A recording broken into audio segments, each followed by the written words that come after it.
जय हिंद friends. Welcome to Kautilya academy. तो आज हम सी ए पी एफ 2024 के पॉलिटी के क्वेश्चंस करेंगे। उससे पहले आप ये सुनिए। आप में से बहुत सारे लोग आईएएस की तैयारी करने आएंगे या हो सकता कर ही रहे हो। आईएएस वो बनेगा अब जिसका न्यूज़पेपर पर कमांड होगा। न्यूज़पेपर मात्र न्यूज़पेपर नहीं होता, वो दर्पण होता है आईआर का। दर्पण शीशा, आईआर मतलब इंटरनेशनल रिलेशन। वो दर्पण होता है समाज का। कन्या विद्या धन योजना सरकार लेकर आई, तो अब उस योजना का उद्देश्य सरकार को किसको बताना है? जनता को। जनता और सरकार के बीच में कौन मीडिएटर है? प्रेस। न्यूज़पेपर पढ़ना शुरू करिए। सीनियर टीचर की इन्हीं बातों को मद्देनज़र रखते हुए मैंने ये न्यूज़पेपर रीडिंग का भी कोर्स शुरू करा है, जो कम्प्लीटली फ्री है। अब आप यहाँ पे देखेंगे, मैं रोज़ आपको हर दिन की द हिंदू की न्यूज़ देता हूँ। फॉर एग्ज़ाम्पल आप देखिए, ये है द हिंदू 7 अक्टूबर, ठीक है। यहाँ पे high court order autopsy at AIIMS for Bengal child rape and victim. यहाँ पे पोस्को एक्ट पे मैंने एम्फोसाइज दिया हुआ है, रिवाइज दिस टॉपिक अगेन, क्योंकि ये जो बंगाल वाला इंसिडेंट है वो हमने पहले भी पढ़ा है। एंटायर बंगाल इंसिडेंट वुमेन पर स्पेशली पेपर 2 के लिए CAPF के लिए ज़रूरी है, और CDS के लिए तो आपको SSB का पता ही है।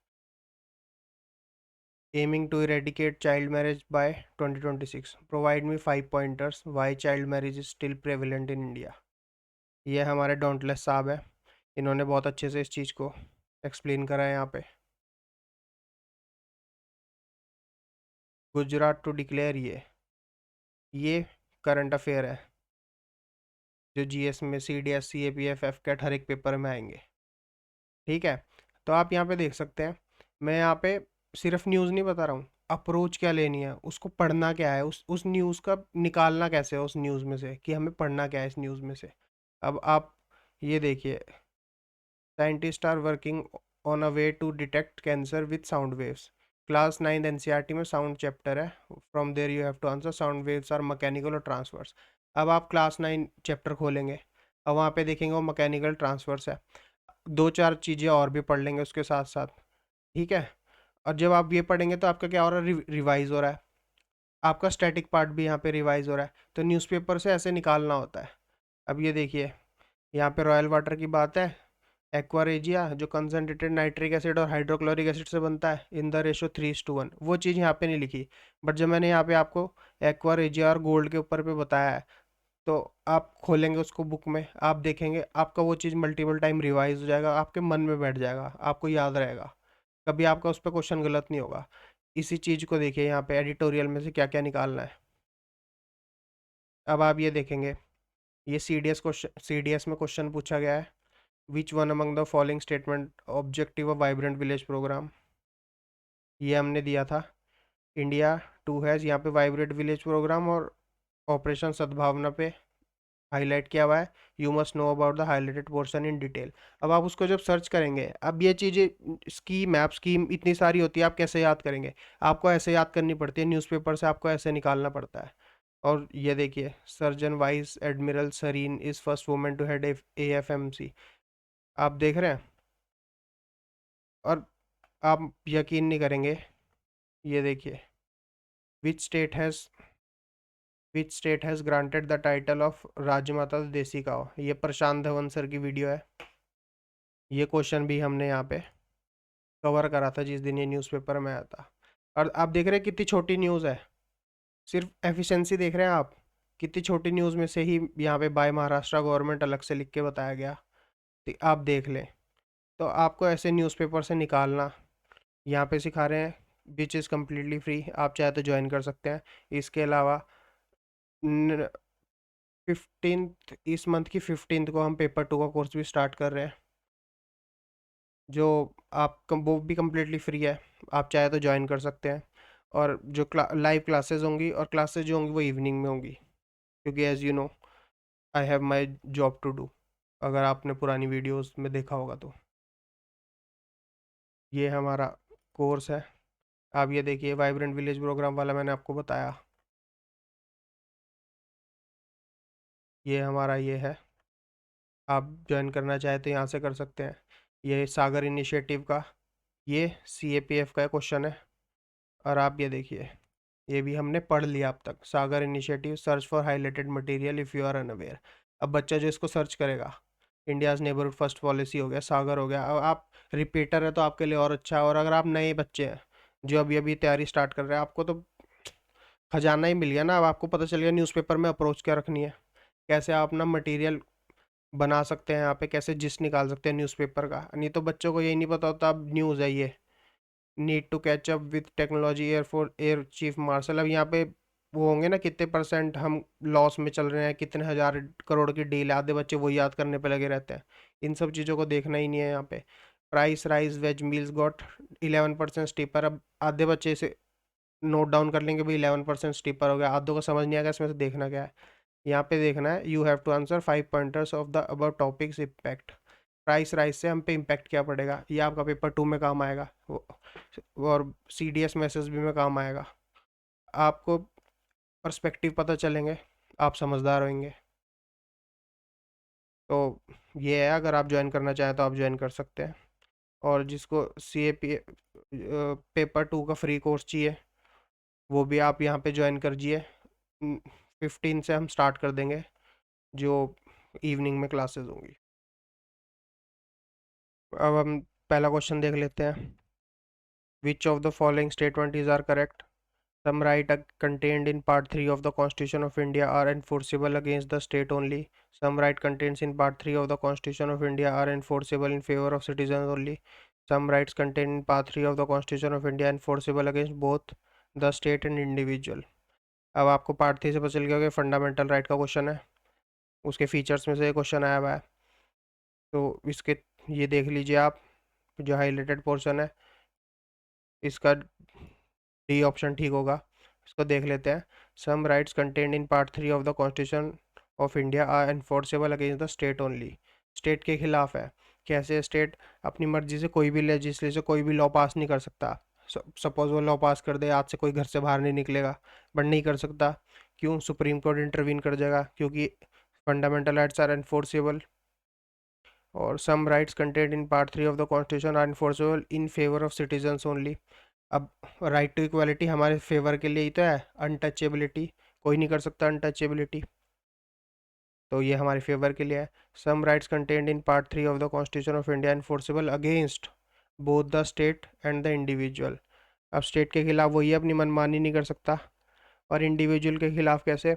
अब आप अपने फ्रीडम ऑफ स्पीच और एक्सप्रेशन के लेके कुछ भी बोल देंगे, उल्टा सीधा देश के खिलाफ बोल देंगे। आप पार्टी के खिलाफ बोल सकते हैं, आप मोदी जी के खिलाफ बोल सकते हैं, पर आप प्रधानमंत्री के खिलाफ नहीं बोल सकते। समझ रहे हैं? वो हमारे रिप्रेजेंटेटिव है, तो वो चीज़ है। तो इसके लिए तीनों यहाँ पे ठीक होंगे। अगला देख लेते हैं। Who among the following president of India Saint back the post office amendment bill 1986 for the reconsideration of the parliament? अब ये ऑप्शंस है, किन्होंने जो है पोस्ट ऑफिस बिल रिकंसिडरेशन के लिए भेजा था। अब आपको इसको ध्यान से पढ़ने की ज़रूरत है, क्योंकि मैंने भी हाईलाइट जान के यही करा है। President Zail Singh exercise the pocket veto with respect to the Indian post office bill. यहाँ पे पोस्ट ऑफिस बिल है, आपके मन में आएगा प्रेसिडेंट जैल सिंह, लेकिन इन्होंने इस पर पॉकेट विटो रखी थी। पॉकेट विटो मतलब अपनी जेब में डाला और भूल गए, कोई रिस्पॉन्ड नहीं करा। लेकिन after 3 years in 1989 the next president R Venkataraman sent the bill back for reconsideration. ठीक है, तो रिकंसिडरेशन किन्होंने भेजा था? वेंकट रमन सर ने। ठीक है, अब अगले क्वेश्चन पे आ सकते हैं। Under which one among the following articles of the constitution of India the seats are reserve for schedule caste and schedule tribe in every municipality? अब म्यूनसिपैलिटी से पहले ये वाला CDS 2 2021 में क्वेश्चन आया था, reservation of women in panchayat.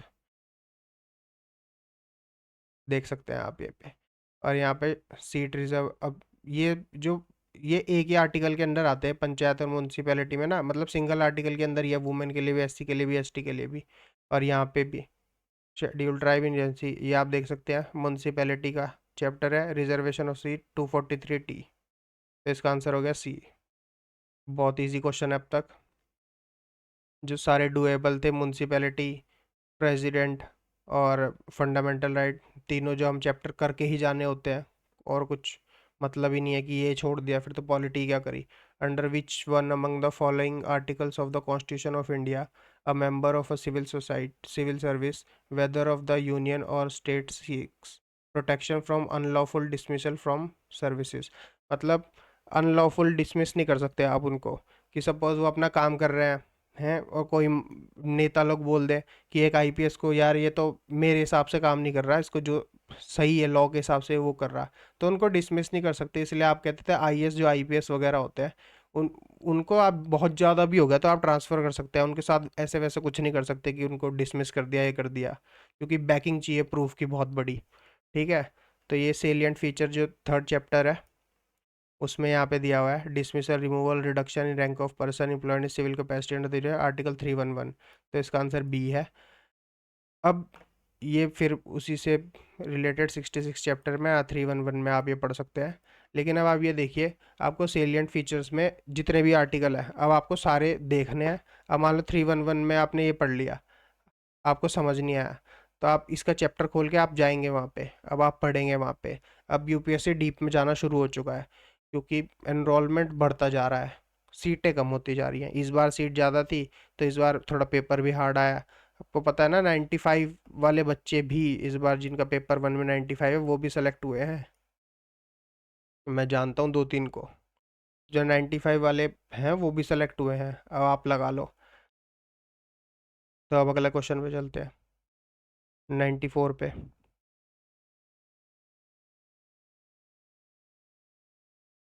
Which of the following statement is are correct? The abolition of the Official Secret Act 1923 was recommended by Second Administrative Reform Commission. The Right to Information Act was enacted in 2005. अब ये तो अगर आपको पता ही नहीं है, इसके लिए तो पढ़ने की ज़रूरत नहीं है, पर आपको नहीं पता तो आपकी तैयारी खतरे में है। वैसे CIS चैप्टर में है, सेंट्रल इंफॉर्मेशन वाले में।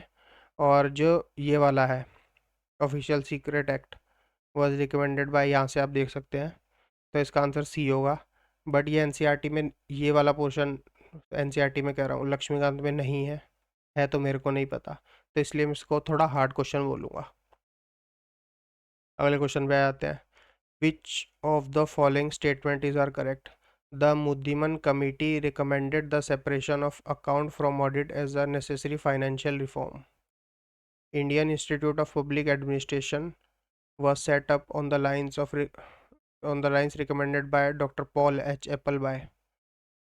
अब जो मुद्दीमन कमेटी है, पहली बात तो ये आज़ादी से पहले की बनी हुई है, और आपको कमेंट में बताना है कि पर्पस क्या था इसका बनने का। ठीक है, और जो ये वाला, तो ये तो बिल्कुल गलत हो गया ऑप्शन वैसे।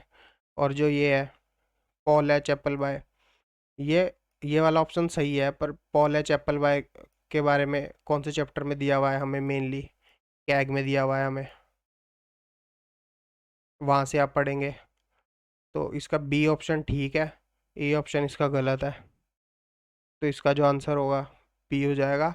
लेकिन ये भी हार्ड में क्वेश्चन में आएगा कि मुद्दीमन कमेटी अगर आपको पता है तो ये, और ये भी ना ऐसे डायरेक्टली नहीं दिया हुआ है, थोड़ा सा मतलब डीप लर्निंग हो आपकी तो आपको पता होगा। और हम बहुत ज़्यादा भी करते हैं तो बस इतना पढ़ लेते हैं कि पॉला चैपल बाय ने क्रिटिसाइज़ किया था कैग की पोस्ट को।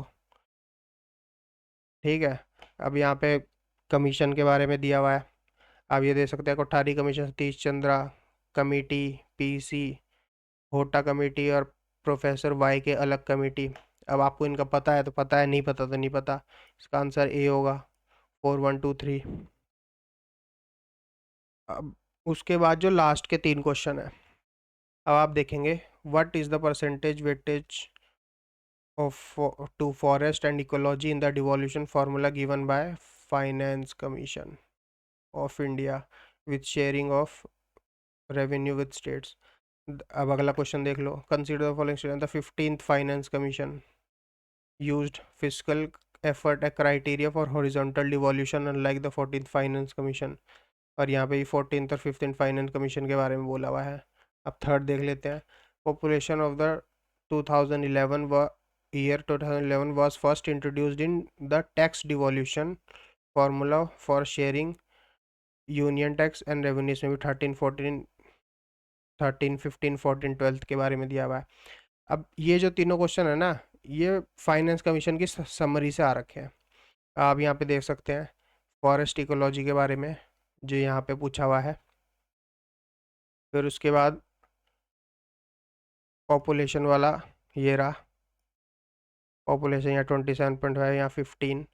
और यहाँ पे पहले वाले का ये तो मेरे को दृष्टि की वो वेबसाइट से मिला, और यहाँ पे क्लियर आई है इसकी वेबसाइट से मिला। ये रही आपकी डेमोग्राफिक परफॉर्मेंस।